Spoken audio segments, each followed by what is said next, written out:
Hello, hello. My name is April Malone with Yes, I Work From Home, and this is a podcast. Today I have Marshall O'Leary from Richmond, Virginia with us. He is a music teacher. Marshall, why don't you tell us all about who you teach and why you're working from home? I teach.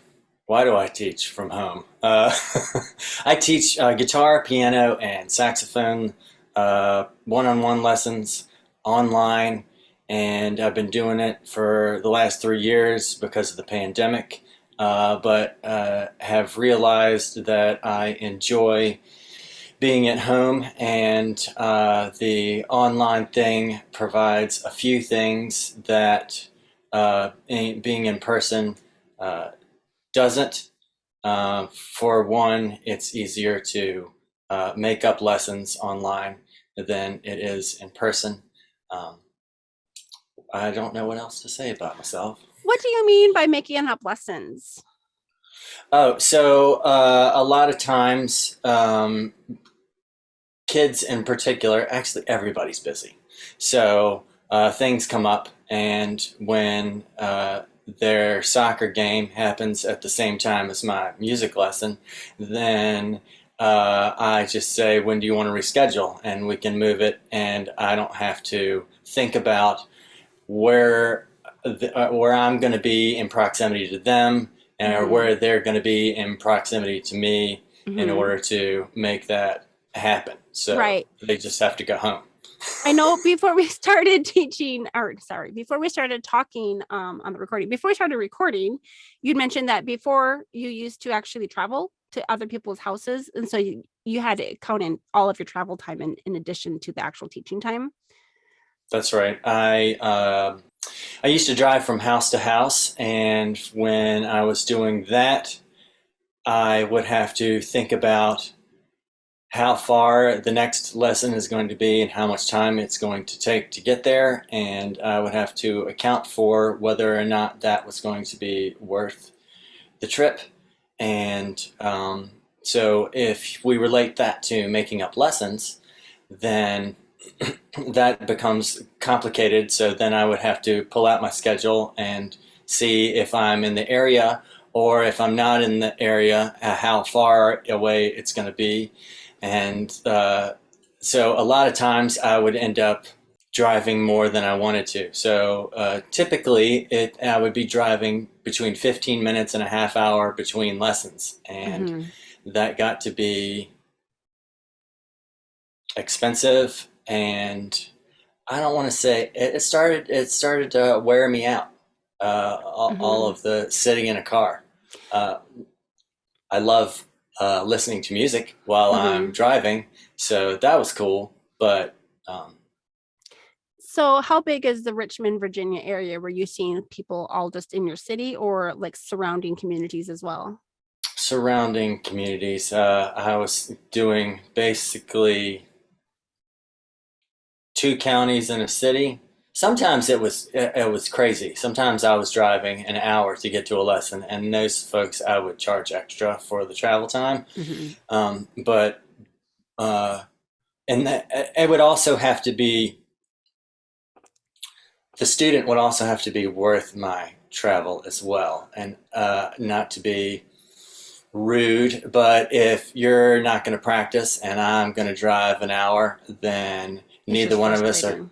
Yeah, and I'm trying to enjoy my life, and so are you. So Mm-hmm. this is not, you're not enjoying this process. So So we were actually on the receiving end of a traveling teacher for, I want to say 2 years. And I'm not sure if this woman is still teaching in person now or not, but it did get complicated when she would hit traffic, or when she would get lost. She was an older lady, or GPS wasn't working, mhm. or her, like she tried to fit in an extra lesson and the route got confused. There were times that she actually came to her house 2 hours late. And Yo, that got disruptive for our family, and we ended up choosing a different studio for piano lessons that was just like a mile and a half away, and we could just drop off the kids and they would take lessons at the same time in different studios, and we would just all leave in a half hour, and it was great. um, hmm but we liked the convenience of her coming to our house because at the time I was working from home during those hours. And so she would actually come to my home right as I was starting work. And so she would Hmm. teach my two kids, and I could pop out and help if I needed to, but I couldn't like drive them anywhere because I was working, weird second shift hour kind of. It was like 4 p.m. to 4 a.m. hours. It was like second and third shift combined. And so when that situation changed and I didn't have to have someone come to our house, yeah, online lessons is convenient. Like with the pandemic, actually, we've had like every kind of sickness hit our family, and we pay our lessons in advance, and rescheduling is a pain in the butt. And so when we got strep and then COVID and now some barfing flu, our kids are just taking all the lessons online. Yeah. We just tell the teacher, hey, we're going to have to FaceTime it again. Otherwise, we still have to drive. Right. So you have chosen to go 100% remote for teaching, or are you still seeing That's anyone right. in person? 100% remote. There was a bit where I thought I was going to go back to in person. We got vaccines, and so I thought we're going to be good to go here. But then that went away, and then I just felt like I just couldn't believe how much money I was saving, Ah, not driving around. And then the more I was doing it, the better I got at doing it. And that really helped me enjoy it. And having to come up with creative solutions for things like recitals really made some lessons where they were ready way better. And I feel like in one lesson right now in particular, it's collaborative almost, where we are, and there's a video out there of us just having made um, an Allman Brothers um, cover where she's doing her part and I'm playing my part, and she sings too. So she has another little blip of her singing up there, and it's just so cute, and she's really good, and that's been very fun. And I'm trying to see if I can do more of that, and maybe like write some songs with kids and get them to play them with me, because there's this one kid that actually we have written like 3 or 4 songs together, and they're clever and hilarious. And I really want to make a recording of them because I don't even, that's all I could say, clever and hilarious, because um, they just kind of came out of me asking him questions about what his day is, or like something silly he was doing in the lesson. oh, fun. So do you work primarily with youngsters?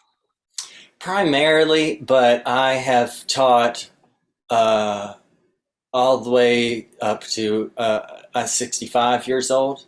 Oh, yeah, Um, she didn't want to continue online because technology is intimidating that makes for sense. her. But I know other people that are not that way. The Yeah, IT people, for example. yeah. So it's not. I don't think it's an age thing that limits people from not limits intimidates people from Mhm. taking the lessons. I think it's just how comfortable they are with trying to operate the camera. Yeah, mastering the technology is definitely a learning curve. I actually taught for 3.5, 4 years or so online, Nice. three years, English online with kids in China. Primarily China. There were some in other countries as well, but mostly China. And there is a little bit of a lag sometimes with the connection when you're especially traveling, that far distance. Using the Ethernet helped. But there are sometimes that trying to sing a song did make Hmm. it challenging when there would be like a little bit of like a half-second lag. Do you experience Yeah. that with your setup? So what I've done to work around that is I put them on mute and I just play and let them play with me. And then after they do that, I'm like, now let me hear you play. back. So then we don't ever have that, Mm, which is aggravating. hilarious, but also, yeah, like, no, we're not doing that. Mhm.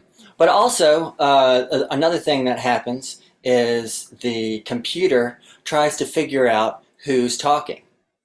So I'll start to play, and then it will cut off anything that they're doing. So then it will sound like well, you know what that sounds like. Oh, it's almost like a noise canceling microphone where it's trying to like mute them so that you can shine through.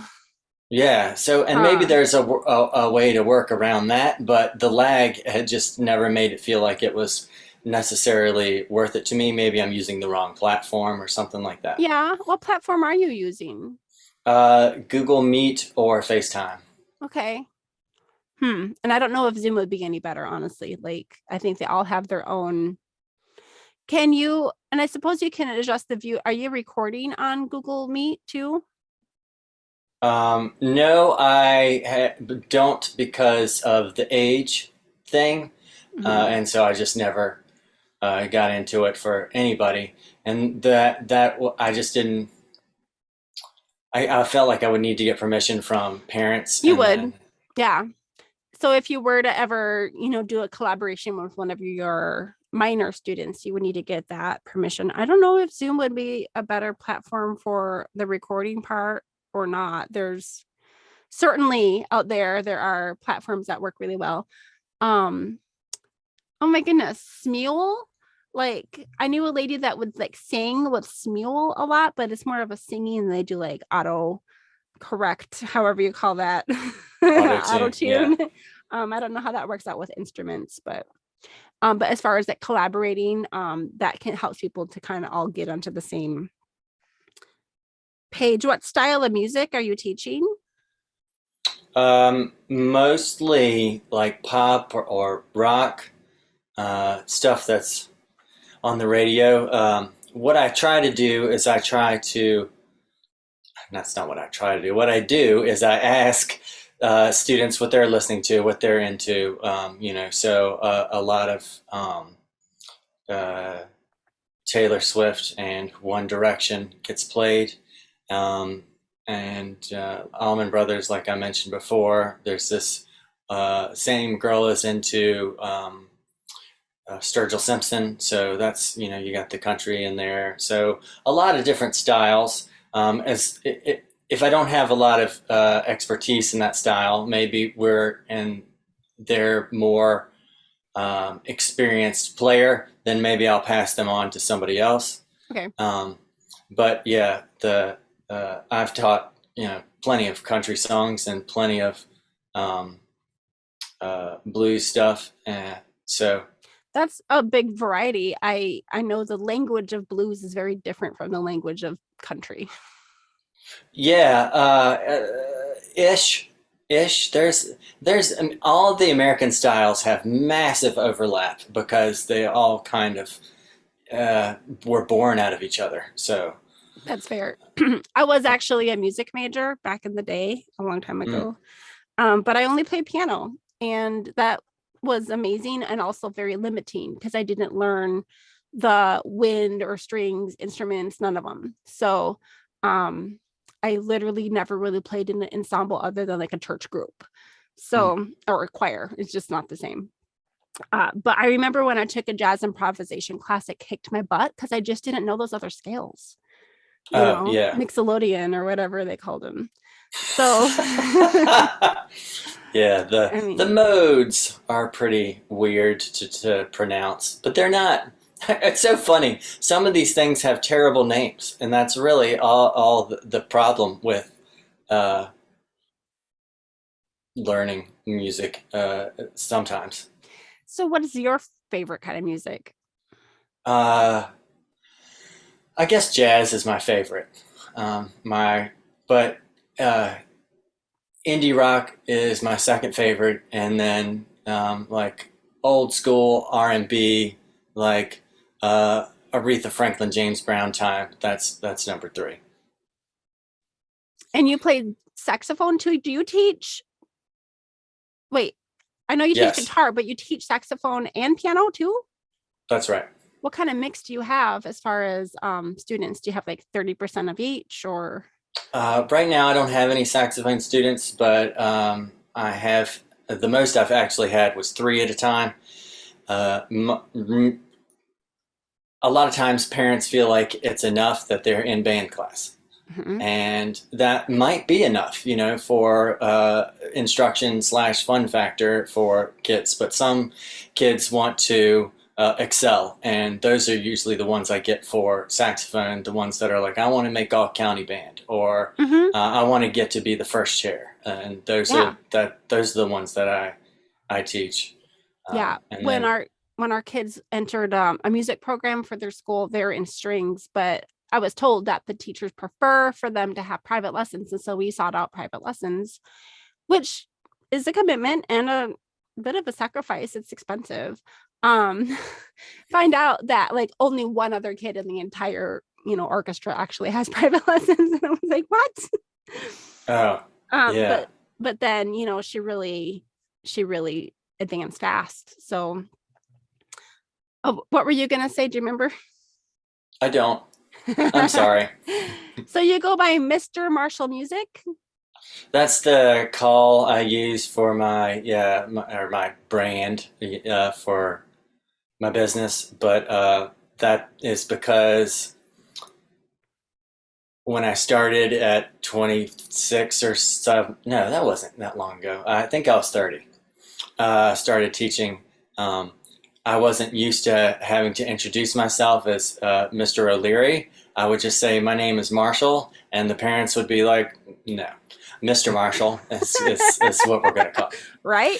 So then that was happening a lot. And so I thought it was nice alliteration and It double is. syllables. And I was like, that's cool. That's cool. Yeah, So, Mr. Marshall Music. So actually you are Marshall O'Leary, but you like the sound of Mr. Marshall better than Mr. O'Leary. yeah. I thought it was good for the thing. And yeah, I also feel like I don't have to re-pronounce my last name Mm-hmm. because I don't know why it's difficult for people to hear it. It's not Mm-hmm. hard to say once they get it, but Mm-hmm. when they first say O'Leary, it sounds, I guess, like rah, rah, rah, rah, rah. And so Right? I have to say it again, and I don't mind, but I also just don't think of myself as Mr. O'Leary. I think of myself as Marshall, Mm-hmm. but they want to think of me as Mr. Something. Yep. So, ta-da! It's kind of a southern thing, I think, and Virginia is That's pretty true. south. So growing up in Minnesota, I felt more comfortable just using first names. But definitely in the South, like no matter what, the parents still Yeah, insist, right? And they Marshall do. is easier to spell for a lot of people. I think with True. O'Leary, I know when I talked to you, I was like, is it with an apostrophe or not? Oh yeah. Yeah, it My is. joke is that the Irish curse is not actually alcoholism. It is the apostrophe. Wow. Okay, so talk about your home office, home studio setup. What do you have? Okay, so I am in what we call the piano room. So there is a piano uh, that way to my right, and I have a couple of guitars in here and my saxophone in this room, and that is quarantined off from the rest of the quarantined. Well, it is kind of. So there is some soundproofing on the outside of one door and the inside of another door, and so that there's no what they call bleed for when there's recording into other things so that the studio can do live recording in here. But what has been nice for me is that when my friend comes over here to do other types of work, then my noise isn't as bothersome for him. And we've also had people come and do recording at the same time while I'm teaching, and we haven't bothered each other either. So that's been pretty cool. And then I have two cameras. One is so when I'm teaching piano, I have one that kind of comes over my shoulder so you can see me and how I'm holding my hands from the side and my posture and all that. And then I have another one that goes over top so you can see what keys I'm playing if there's any confusion there. Hmm. And then that camera also is on a mic stand that spins. So then I can put that in a position for when I'm teaching guitar so that I can do a close-up of either one of those hands. And I use the computer to see me. And then the second one is just for any type of close-up fingers stuff that I need for the guitar. Okay. And so I can move myself to switch hands. So yeah, it's not one for each hand, although that sounds kind of cool. That would be. In Google Meet, do you have to have multiple sessions running so that the camera feeds are, and how do you do that? No. There are, I switch, yeah, that's my next level up is to get a camera switching device, which I can just push a button and switch the camera. Right. Because right now I have to like click settings, click video, pick the camera, and close out the settings. And so while sometimes that's just fine, that is also enough time to lose the attention of some students who are, younger, like let's say under 8. Yeah. And so then I have to get their attention back, remind them what we're talking about, and then play again.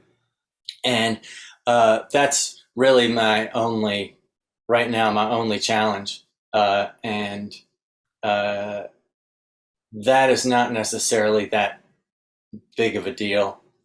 Because sometimes what I do is I just skip that and I just jam my hands in the one camera so that I can get their attention Right. immediately. Know your audience, right? Yeah, right, totally. I have seen a lady. She taught a bunch of like teacher entrepreneur type classes for she was kind of a bigger thing a few years ago that I remember, but she had the fancy camera switching thing, and it was I have no idea how many thousands of dollars she maybe invested in that setup. Do you know like what that stuff costs? Each piece of gear I feel like is microphones are your money. So like the cheapest decent microphone is going to be $200.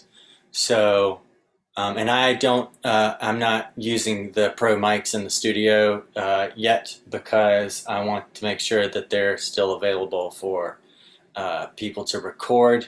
I do have one that I'm trying to upgrade my setup I feel here. like it's a constant, like a musician is never quite satisfied, right?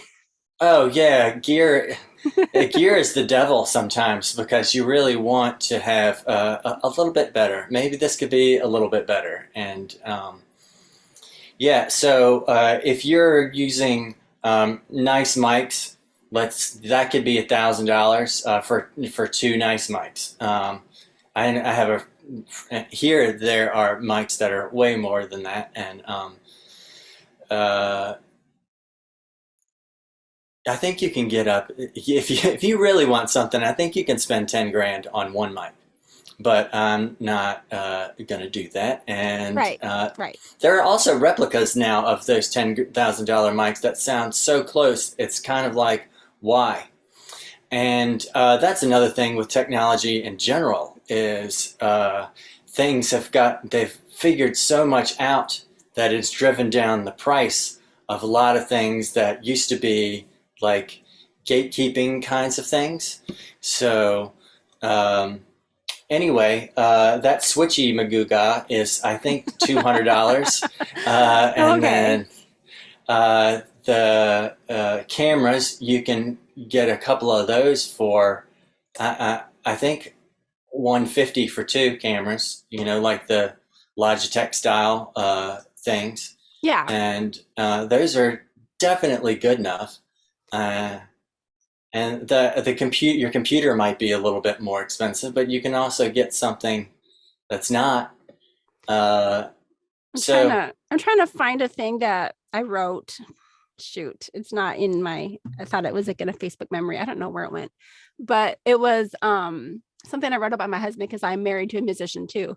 It was, I think that my husband had set up his record player in time to be able to listen to the band Thanksgiving album Mm-hmm. a few years ago, and that listening to the albums made him,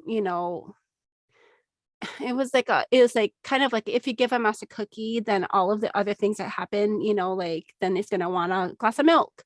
So I think listening to his record collection made him nostalgic, and he pulled out some stuff from college and when he was in a band, and then it ended up with him looking at guitars online, and then he ended up going to the guitar store. And like it's just Yes. like one thing leads to the next, to the next, to the next, to the next, and then who knows how much money you just spent. Oh, yeah. Okay. Okay. Now I see where you're going with that. I got Yes. excited because I was like, he's getting into it. He is. Yeah. He likes his music. He's got a pretty awesome album collection. I grew up under a musical rock. So I never really was like I didn't really know the classics, like the classic metal or the classic rock or the classic whatever, anything. There was a pretty big gap in my musical history just because I was, I was into classical and you just don't, yeah. Anyways. Um, well, I can sort of identify with that because my after my freshman year of high school, I took some lessons with um, somebody with the James Madison University, and he showed me my first jazz recording, and so I went out and bought 10 of those, and the rest of the time in high school, that's what I was listening to. So I missed out Only on jazz. right. I missed out on REM and Nirvana, etc., because Mhm. I didn't care about anything but John Coltrane and Charlie Parker and all of the other ones that are. I mean, there's time. We can fill in the gaps of our repertoire, right? I do want to Yeah, expose my children to more variety than I was exposed to just because when I did get to college and I wanted to do that jazz improv class, I didn't have that history of just having known those different sounds, the dissonance. I just didn't know it. And I want them to know that now. that's cool. So they're getting into classical music. But the fun stuff, like John Williams is classical, but also amazing. So, Yeah, if you can connect it to a movie, it helps. it Um, does help. Video so games is another way to connect them to classical music too, right. So which ones which would you associate with classical? uh, well, Star Wars, but that's not always something you can do. But um, actually, any of the more the older games, they all I don't know if you would call them classical, but they're because they're written on 8-bit or they're written on a computer. So Mhm. you have what's the fighting game? Not Street Fighter. There are a bunch of that one is one, and what is the one that I I can know I know my kids end up listening to video game soundtracks all the time as instrumental music, like Legends of Zelda and even perfect like the Mario ones that are like put set to instrumental. It's kind of beautiful. You just didn't know that it came from a video game.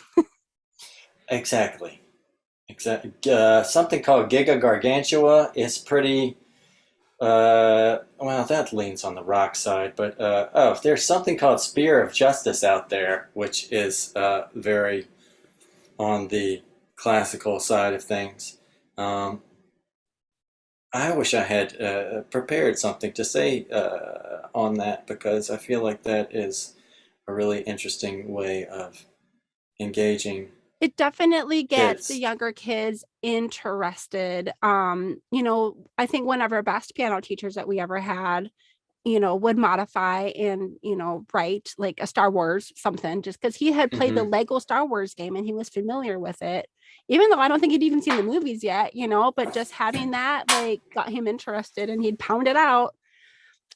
So we were talking before we recorded about how you were listening to the most recent episode about the lady Mhm. who's living in a school bus. And I'm curious, have you ever taught from the road before?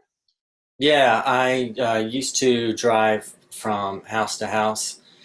I mean, not in the vehicle. I would go into people's homes But and, have you ever done online teaching from the road? oh, no, that would be so cool. I would really be interested in um, being able to do that. I feel like I would need to have a full student load and a bit of a savings back up to start. Yeah, I guess like, startup money to do it. But Mm-hmm. maybe I'm wrong about that. I guess I just the means with which I used to advertise for my current I mean my old way of business are not as good for my online business. So Okay. I'm doing things differently, leaning more on actual social media than like things like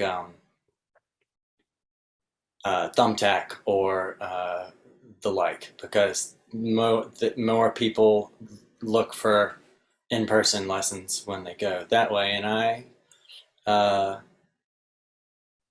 haven't had as much success that way.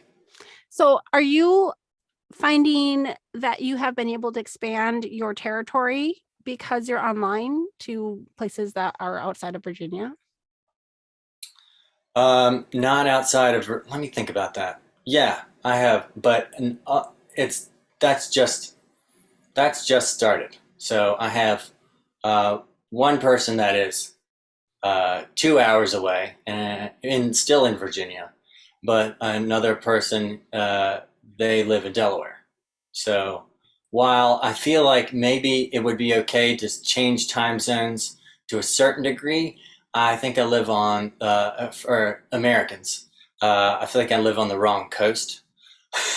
Because if I could go backwards, then it would fill up earlier times in my day to get to their after school, after work times.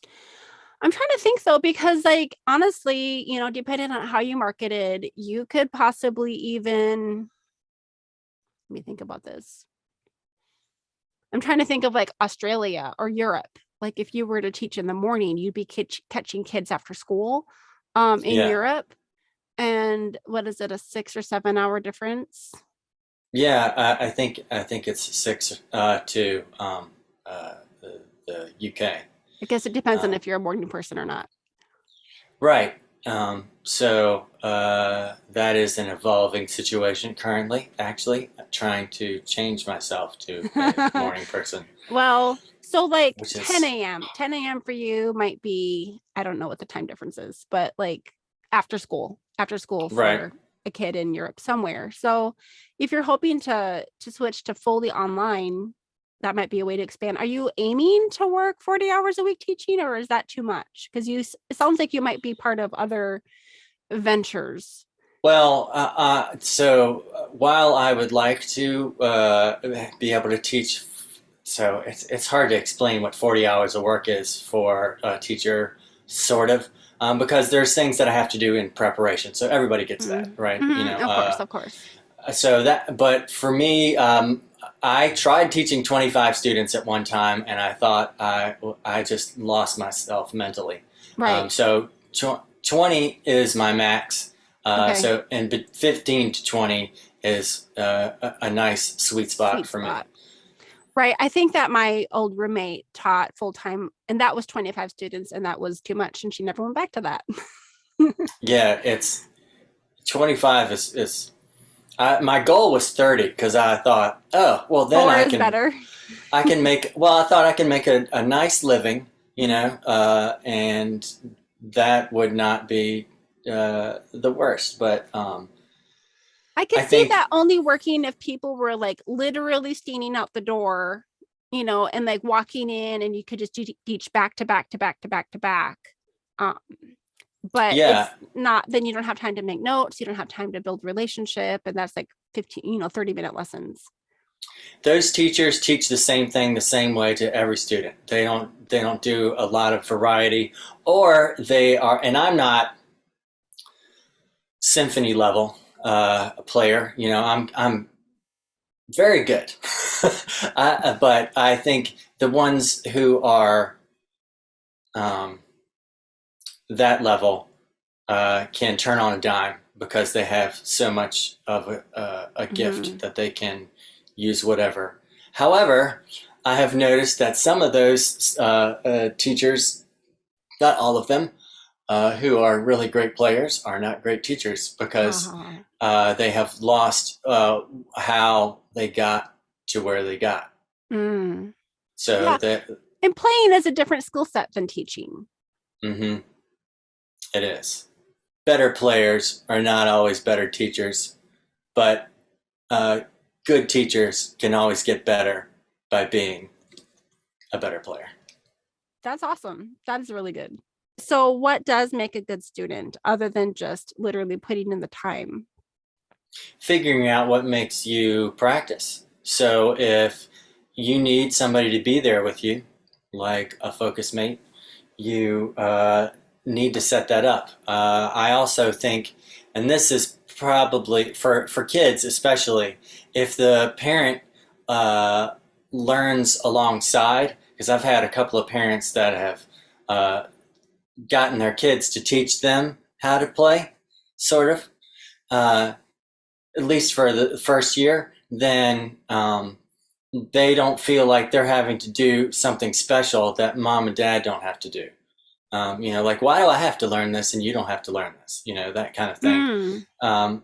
But another thing is to have um, the instrument in a place that is easy to access, where you don't forget about it, and you can have uh, quiet slash privacy. So some kids like to perform, that's true, but when you're trying to figure something out, it can feel strange to, it can feel like performance. So Hmm. when you're practicing, you want that to be, or I like for that to be separate. Um, Unless I'm trying to get to some, extreme level, like at there's this teacher of mine told me that when she went to grad school, the practice rooms had uh, a courtyard that was just for seniors, and all of the practice rooms had floor to ceiling windows that all faced that. So you were always performing when you were practicing, and you were always performing in front of upperclassmen. And so getting used to that, that just put a little bit of extra tension on you. So it was like running with leg weights kind of thing. Oh man, I would be terrified. When I was in a music major at the university, I would wait until everyone else went home. And I think our practice rooms didn't even have a window. I don't think. Maybe they did. But I just didn't want anybody to hear me. Oh yeah, that's what I prefer too when I'm practicing, because Yeah. I want to be thinking about what I'm working on and not what somebody else is thinking about what I'm working on. So there's not enough room up there for both of those thoughts.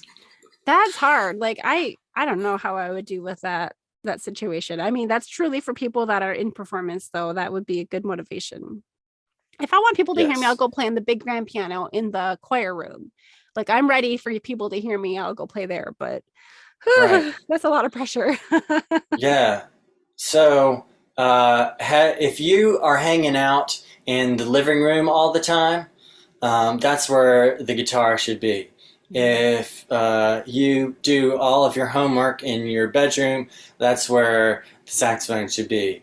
Mhm. If you are playing piano, then there shouldn't be 7,000 toys all the way around the piano. This should be a direct path and an inviting thing that's like, ooh, right, the piano. I want to do that.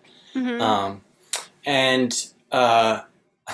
what I've realized through trying to find different ways of being a better teacher. And when I find something, which is songs, when people are learning songs that they want to play, then they'll play. If they're having to figure something out that is too hard or they can't relate to, then it's just not worth it. So I offer these things that are going to raise your level of technique or whatever, but I don't really get into it until they are interested in really getting a lot better, or I don't make them feel like they didn't practice because they didn't work on the technique or theory or any of that kind of stuff. And if all week all they did was practice the one song, I am way into that. I'm way into that. So that's for being a better practicer, it is not how much you practice, and it is not the level of thing that you're practicing. It is the level of interest in what you're practicing that I think makes you the best practicer. Yeah, I can see that really being a thing. Another thing is just being able to collaborate at times. So like if you're actually going to get, and that's my best memory of my piano lessons. I actually took some lessons with my kids at that Mm-hmm. studio. We had like group lessons, but we got one-on-one time with the teacher. But when we sit down and jam, that's like Mm-hmm. one of my happiest moments of my life, is just jamming and playing Christmas songs with my teacher. So it is really exciting when you get into that groove and you can really go. Yeah. So my favorite thing to do is to put on the recording of whatever we're working on, and we both play to that recording at the same time. And so the there's this one little girl who we learned Willow by Taylor Swift, and that's our warm up. So every time we come in to play, that's the first thing we do is we turn that recording on and we both play to that. And then right now we're learning cups. So that's probably going to replace Willow, or maybe we're going to add that, because my ultimate goal for her is to create a little mini set list so she can have like a performance for her friends or family or whatever, or just, something so she can do something when she sits down at the piano, or somebody asks her to play or something. Is Cups the one that actually has the cup song, like the cup? Am I thinking Right. of the? Okay, Yeah, yeah. yeah, I learned that game when I was a kid, and I didn't know there was a song to go with it till way later in life. That's a I I think it's that they just wrote the song. yeah I think they wrote the song to to the go. Cups Yeah, game. Yeah, for um, Pitch Perfect. Yeah, that yeah. movie. I had some friends who did like a bluegrass cover of it. It's pretty cool. So yeah, that cup song, that would be a world winner. Um, so your students like you because you customize the lesson for them. Is there anything else that Yes. you offer that you feel like they might not be getting in their traditional lessons? Maybe me. I don't know. Maybe I'm maybe I'm funny. I don't know. Uh, I'm, Yeah. that's the thing I lean on the most. So I hadn't really thought about other things that they're not going to get in their. Um, Were you able to well, go ahead? sometimes. All right. So so in the guitar lesson, I can get a close up of my hand. That is not me putting my hand in their face. Right. So they can get this view. Right. So you can see exactly where I'm putting. And then for the piano, um, we're playing at the same time. So I don't need two pianos because we have Oh, two pianos. So right. then I'm not playing it up an octave and then they're playing beside me. Or Mhm. if they're playing through the whole, using the whole piano, then I'm also using the whole piano. And so then we get to do those things at the same time, and you're getting a direct overview, so you're not having to step away from the piano or stand up and look at it, or it's more I feel like more instant in the different view. I can see that being advantageous. Can you tell me how you get the student to manipulate their camera so that you can see them? Do you have a parent on standby to make sure that you can see them or that they're behaving or anything like that? So I think it's a really good idea for the first 3 to 4 lessons that the parent be there to see what's happening, and see if there needs to be any sort of adjustments with the camera or whatever, and to show the student how to make the adjustments if they're too young to figure it out. Right. So that it's not, because that has to get out of the way. Like, we can't be thinking about what the camera's doing, or that will that brings the lesson to a halt usually. And I don't want to become a piece of furniture. I want them to feel like I'm in the room with them. Plus, so for them, so if it's a guitar lesson, that's pretty easy. It just needs to be in front of you, and I need to be able to see all of the guitar and both of your hands. Okay. If that takes your face out of the thing, then not as much. I don't want that. But if we have to deal with that, that's better than me just seeing your face. So making sure that is set up and how that gets set up, and the parents saying, "See yourself over there? That's what you need to see. Do you see what you're seeing? Do you know what is all in that?" And they say yes. Then I'm like, "Well, tell me what you're seeing." So and I'd say, for a guitar lesson, I need to be able to see from this stripe to this stripe, and from this string to this string. And if I can't see that, then I have a hard time helping you. Mm-hmm. And then sometimes they'll say, sometimes the camera will get out of whatever. And so they'll be like, "So is it this to this?" And I will have to say, "I can't see your hand, so you need to fix that camera." And sometimes that will take a few minutes. But usually for guitar and saxophone is never difficult. I feel like I've actually taught lessons just with the phone, like no visual at all. Oh, really? Just audio? Just audio. And so I thought, well, this is interesting, because most of what happens with but that was after we had, this is how you hold your hands. This is where your fingers go on the saxophone. Because once you get that, it's a lot easier on that particular instrument because you don't move them. Okay. I mean, you don't change positions like you do with guitar. piano. Yeah. Yeah. Mm-hmm. So, and then after we finished talking about our embouchure, how you hold your mouth, and how to put it together, reeds, all of that stuff that you need to see.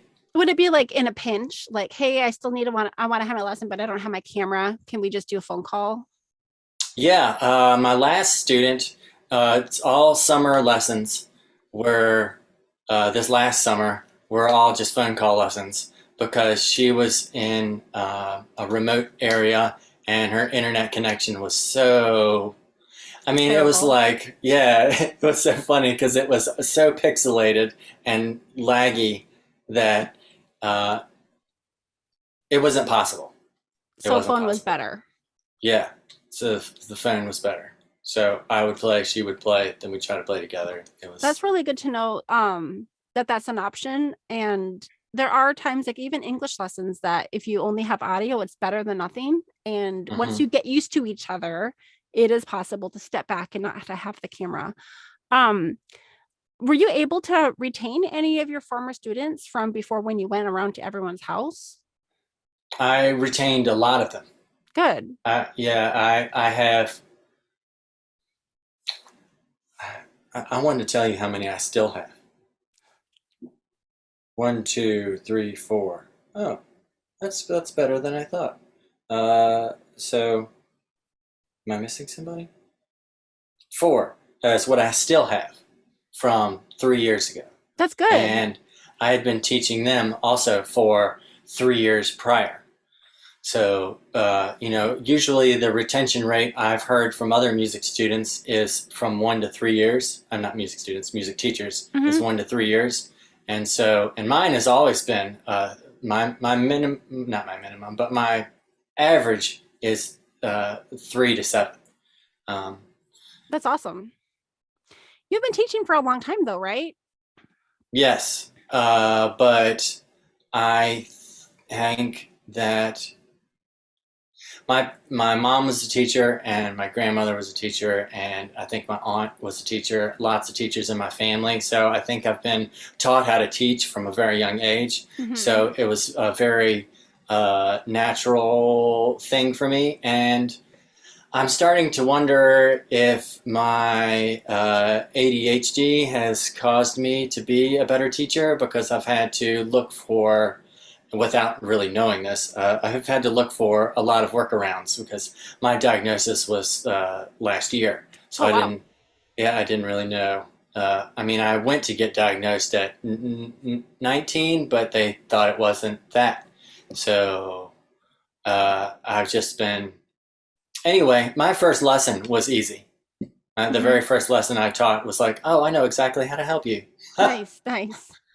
Well, And that's it. they say like with the ADHD, it really, like creativity and ADHD go hand in hand. So figuring out the workarounds, it sounds like you were compensating, at a younger age that it was masking. That's probably true. Um, Sometimes I still have trouble with the diagnosis because the symptoms overlap so many other types of things.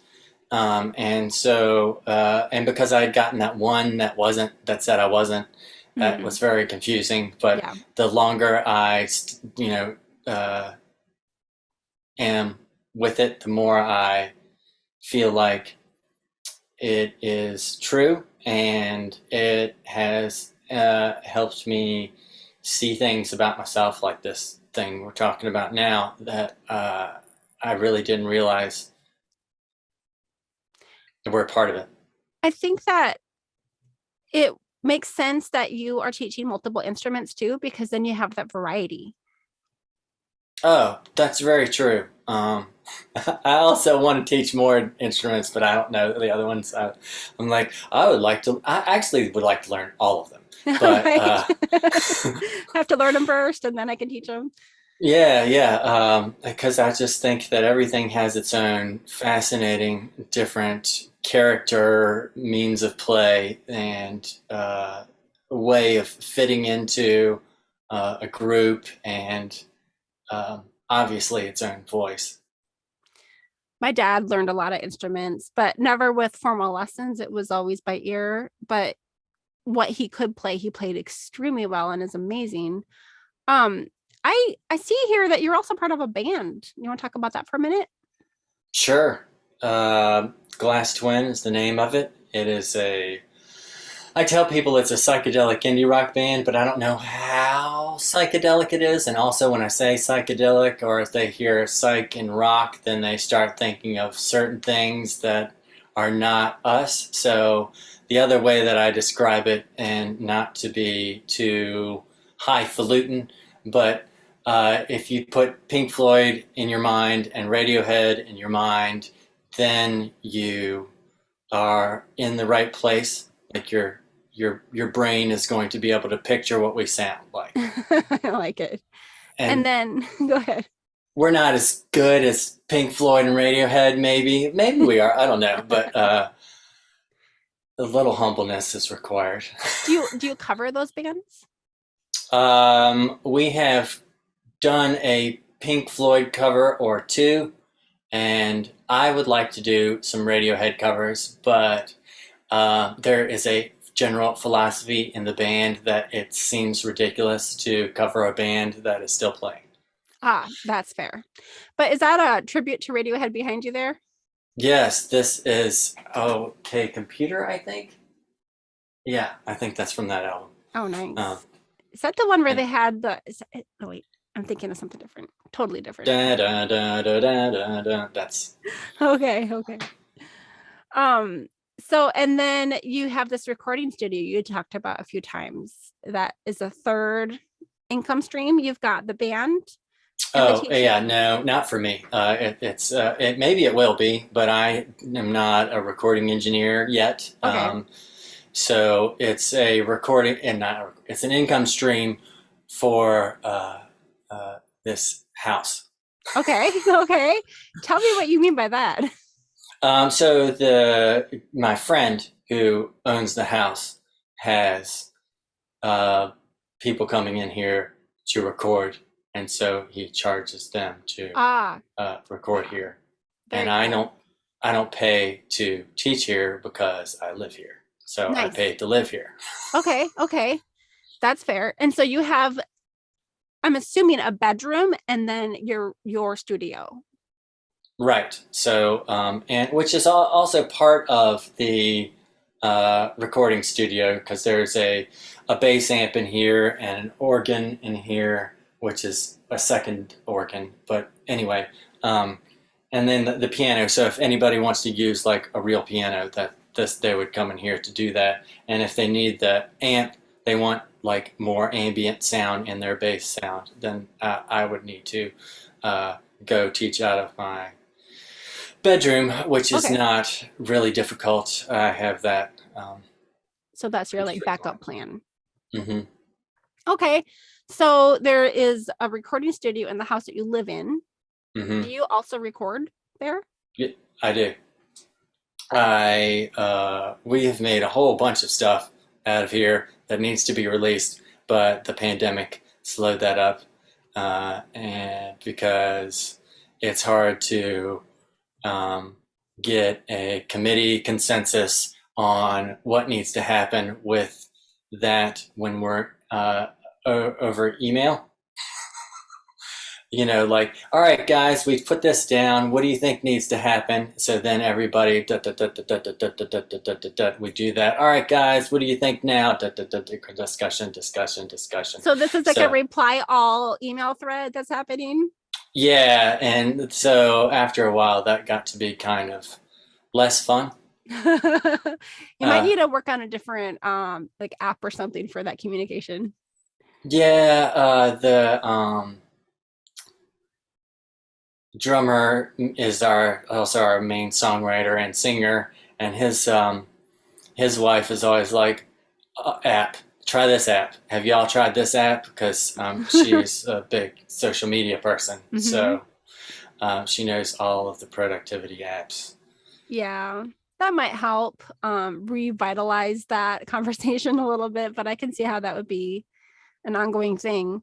Um, sorry. And so you're talking about teaching from your room as a backup. Have you ever taught outside of your home? Like, oh, I need to make up a lesson, but I'm going to be across town, or I'm Oh yeah, visiting mom or something like that. my mother broke her ankle, and I needed to stay with her for Oh no. I don't know 3 months, and yeah, so and it wouldn't have been as long, but she has a dizziness thing, so I didn't know if she would be. She was an extra fall risk, so I just taught from her house. Is she local to And you, or did you have to travel? she's local. She's 20 minutes away. Does she have a piano? She does, but it's terrible, and I just had to deal with that. Hmm. And I was wondering if you had like a portable. I do, but I just haven't figured out. It is what's called a MIDI controller, and so that means I'm using the computer to make the sound. And so when that happened, it wasn't coming back in for the student to hear. Does I can that see make that sense? being, yeah. I always played on like an electric keyboard for the church band that I was part of, but other Hmm. people always set it up for me. Like literally the setup was done by other people and I never had to worry about that. So I was, just a little pianist who'd walk in and Princess. just, yeah, definitely. And I can see now, like, how how much work that is actually getting it all correct. Well, for me, the work of setting it up to play at a show is not very difficult, but I couldn't figure out how to get the sound to come back in to head back out. I thought I could hook it up with a speaker, but I was just trying to take care of my mom at the time and didn't Right. want to think about like gear. So that would Uh, be another challenge for another day. But like if you were to try to teach from the road, something you would probably need to figure out, right? yeah, and I think I would just get something that's freestanding with its own speakers. Okay. Uh, and I do have something like that in my bedroom, but it's not a great thing to play on. But right now, most of my piano students are not at a level where I would need something uh, super fancy. And a lot of times when I'm trying to show them something, I'm not showing them a pass on the keyboard that requires all 88 keys. I have a brother who's looking at going into travel nursing, and he was Mm-hmm. asking me about piano because he wants to learn piano. And I'm like, just get a weighted keyboard, 88 keys, that you can put on a stand. So not something that has its own like structure. It's something that you can just put on like I don't know. It always reminds me An of X like stand, yeah. an ironing board. There we go. X stand. That's what you need. Because you can throw that in a van and get Yes. around. You can also not get the full size and get weighted. So you could get like 76 or 60 something. And I then, mean, you don't always um, need all 88, but they're nice. oh yeah, but in a van, you're trying to throw something in a Yeah. van, it would be nice to not have the whole, uh, because I know about putting a whole 88 key keyboard in the back of a van. Okay. That's uh, your case doesn't always have to be the biggest thing, but I felt like when we have 88 and it's a special thing, then you want to protect it more Mm-mm. um, and not use like a soft case or something like that. Mm-hmm. And that's bigger. So, what is one of the biggest challenges from teaching from home that you've overcome? Getting the technology out of the way, having people. So, I made a video of myself, of my setup, explaining what their setup needs to be. Now, mine is fancier than what theirs is going to be, but it was basically I need this angle and you need this angle. So if you have one thing, if you have a phone, that's cool. But if we're playing piano and I'm just seeing your face, that's not cool. So you need some way to angle the phone so that you can look at it and um, I can see what you're playing as well. Mm-hmm.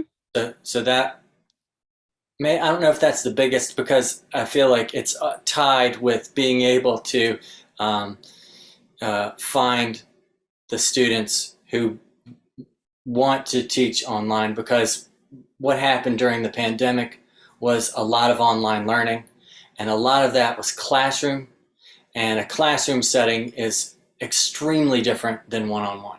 Mm-hmm. And so when you're in a sea of windows on a Zoom call, then your laptop turns into a piece of furniture. Or your tablet just becomes, something that you can zone out from. Mm-hmm. And so so trying to convince parents that it's different, that has been Right. my biggest challenge. Well, or just that all the people that got worn out on the online learning for school, Yes. Yeah. most of those students are back in person unless they're homeschooling at this point or part of like a pod school. Yeah. So now you're trying to find the people maybe who are remote or who remote as in like in a rural area remote. Yeah. Who couldn't just pop over to the teacher's house for a minute, So I guess just as marketing to a very different group of people. It is. And so I have not until recently had to change my marketing strategy. Yeah. And so I want to make sure that I'm getting students that are ready for being taught online. Yeah. I've been able to convince people that the online experience is good, and some places better than the in-person experience. And so I don't enjoy convincing people. You want them to find you. Right. I want them to know what they're getting into. You know, if I get a referral from a friend who's like, "Hey, I heard you teach piano lessons. This is my blah blah blah and blah blah blah. Where are you located?" I'm like, "I'm located on the internet." So, Yeah. and then when they hear that, they're like, "Oh, well, I feel like I learned better in person." And so then I'm like, "Well, maybe that's true, but this is one-on-one, and you should give it a try." And then we give it a try, and they're like, "Well, this was fun, but I would think I would really benefit from blah blah blah blah blah." And I'm Right. like, "You are probably right." But then other people that I've convinced, they're like, "Oh, well, this was actually great, and I didn't have to get in the car." Yeah. Yeah. Yeah. Or people that are, have severe allergies or, maybe social anxiety might do Hmm. better with in-person online classes. Yeah. Awesome. Well, how can people find you if someone is listening to this and they're like, no, I totally prefer online and this guy looks cool. How can they find you? So my website is mrmarshallmusic.com. I'm on Facebook at Mr. Marshall Music, on YouTube at Mr. Marshall Music, and my email is marshall at Mr. Marshall Music. And on Instagram, I am Marshall O'Leary, and I'm looking to rebrand all to Marshall O'Leary. And that is MARSHALLOLEARY. So there's No no apostrophe apostrophe. on Instagram, just O'Leary. Correctamundo. Yes. Okay. So look for him either under Mr. Marshall Music or Marshall O'Leary, and you will find him, depending on when you're listening to this. Right. So, any suggestions for someone who is thinking about teaching online for the first time? Um, get two cameras, or get a camera to use in in addition to the one that you have on your laptop or tablet, and practice how you're going to be set up with a friend, and you figure out which platform you want to use and get into that platform. The other thing that I would recommend is what I just was talking about. Look for students that want to learn from a teacher online. There you go. And any general advice for someone who's thinking about working from home for the first time? General advice. If you're living by yourself, then I think you might only have to think about your neighbors if you're in an apartment. And if you are sharing a space, then that is something you're going to have to discuss with the people you live with. And Especially if you have a noisy occupation like music teacher. yeah, that is definitely something you're going to have to consider, especially if somebody else, they are working from home also. That discussion needs to start happening and needs to be an ongoing Yeah. discussion. So just to go way back to something that you mentioned at the very beginning, you said that you have sound barrier of some sort on the doors that are in both of the doors that are in your room where you teach from. what kind of sound barrier are you using on these doors? Because I have had a lot of people ask about how do I soundproof the noise of my kids so that they're not bleeding into my meetings. Okay, well, so this isn't perfect, and unless there's no totally sealed off, you're not going to lose all of it. But I'll tell you what's happening in here is there are some things that got built. Here I can kind of, so this thing right here is got like bought some soundboards and then wrapped them in this pretty gray thing, and then put these 1x4s on top of them. And my friend built these because this is his studio, and this was to block out the sound from the bass heading over to the neighbors. But on the doors, let's see. Well, that's kind of the same stuff, but that's been wrapped in. So a lot of times, music studios or people that were starting home studios will be getting rid of their soundproofing stuff. So you can buy that and cut that out, and then stick it to your doors. And so that's what happened there. But blankets and so if you or quilts, those are really good dampening stuff, and carpets.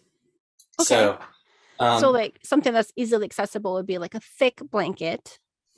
mm-hmm. What is the difference between that foam stuff that you see that helps like with the bouncing sounds versus Mm-hmm. like actual deadening sound? So thick versus foam.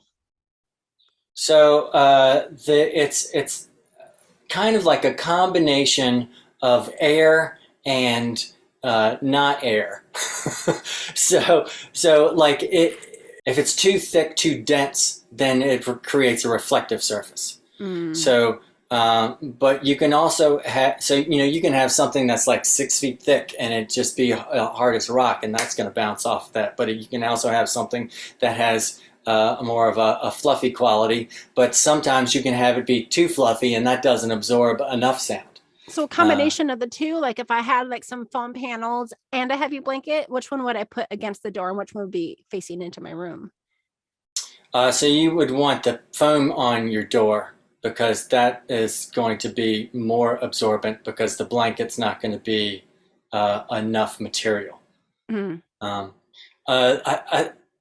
Another thing that the is happening in the control room, where the mixing and the speakers are pointed at your face, and you're trying to figure out what sounds great on your record, is there is stuff on the ceiling.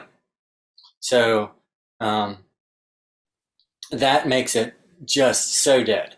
So if you have a carpet and you hang some stuff from your ceiling and you put some stuff on your doors, you're probably going to forget that you have children. Okay. And there are like clippy type things that you can buy that will grip onto this. What do they call it? Not foam, insulation. Anyway, and then those clips that you nail those to your door, and then you can hang those things on that. Okay, because I was gonna ask, how do you actually? Because you can't just throw the blanket over the door because it won't shut then. So you called it nap phone or nat phone foam? Oh, no, just some sort of insulation is what I was trying to say. A clip that's specific Yeah, for hanging things on. yeah, because they have sharp points on them that come out, and so basically it's just a sheet of metal with the pointed things that the foam will grip onto, or the insulation will grip onto. Okay. And good. then and that's at an angle, so then it kind of slides into place on the door. Well, I feel like that information about how to cover the door is general for everybody, because just about everyone who works from home, not everyone has a door to close actually. But many people suggest having a door to close, and then how the heck do I keep the sound in or out of it? So thank you for that. All It's right. got, yeah, you got to get it sealed. Like, it's got to just be tight. And that's how you're going to And stop like it at the roll door. a towel against the floor so that it covers that little gap at the bottom of the door. Yeah, that's a really easy way to do it. You can also get old socks and fill that with stuff, and you can Ooh. put that up against the door. Kind of like we And used to do when we lived in a drafty house to keep the cold air out.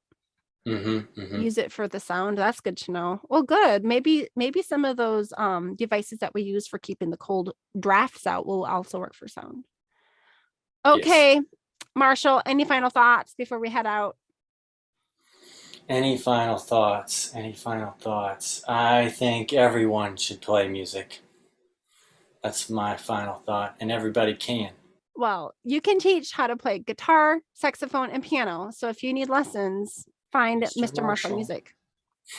Very cool. Thank you so much, Marshall. I appreciate it. And this is April Malone with Marshall O'Leary, and we'll see you next time.